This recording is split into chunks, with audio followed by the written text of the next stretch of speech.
নমস্কাৰ। আজি আমি বিভিন্ন জন্তু বা অন্যান্য প্ৰাণীসমূহে থকা বাস কৰা ঠাইখনৰ নামবিলাক আমি জানিবলৈ ওলাইছোঁ। Name of places where creatures animal live. প্ৰাণী আৰু জন্তুৱে বাস কৰা ঠাই।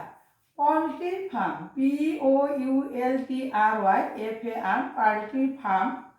পল্ট্ৰি ফাৰ্ম হ'ল a house made for hens, মানে কুকুৰা মানে য'ত থোৱা হয় তাক পল্ট্ৰি ফাৰ্ম বুলি কোৱা হয়। Stable, STBLE, stable a house made for horses, মানে ঘোঁৰা ৰখা ঠাই ইংৰাজীত কোৱা হয় ষ্টেবল। ঠিক সেইদৰে কেনেল, KENNEL, কেনেল। কেনেল হ'ল a house made by a dog, মানে কুকুৰ ৰখা ঠাই মানে আমাৰ কেনেল বুলি কোৱা হয়। Style, STY, style A house made by A mouse, মানে এন্দুৰ থকা ঠাই ষ্টাইল বুলি কোৱা হয়। হাইভ, HIVE, হাইভ এ হাউচ মেড বাই বিজ টু লিভ ইন, মানে মৌমাখিয়ে য'তে বাস কৰে, মৌমাখি সজা বাসখনক হাইভ বুলি কোৱা হয়। মানে আমাৰ অসমীয়াত মৌচাক বুলি কোৱা হয়, ইংৰাজীত হাইভ বুলি কোৱা হয়।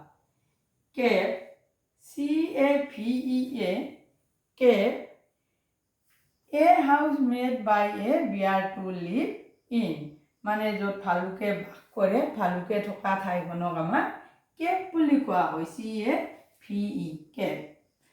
ঠিক সেইদৰে den, DEN, den a house made by a lion to live in, সিংহৰ থাকিবলৈ বাস কৰা ঠাইখনক ডেন বুলি কোৱা হয়, DEN, ডেন বুলি কোৱা হয়। Lair, LAIR, lair a house made by a tiger, মানে য'ত বাঘে থাকে বা বাঘে বাস কৰা ঠাইখনক লেয়াৰ বুলি কোৱা হয়। Web, WEB, web A house made by A spider, মানে মকৰাই সজা জালখন বা মকৰাই বাস কৰা ৱেব বুলি কোৱা হয়।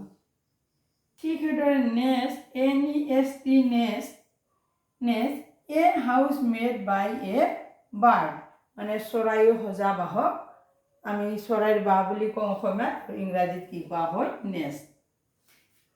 বুৰ, BURROW, বুৰ এ house made by A rabbit, মানে শহাপহুৱে বাস কৰা ঠাই বা শহাপহুৱে বাস কৰিবলৈ যি সাজি লয় তাক বুৰ বুলি কোৱা হয়।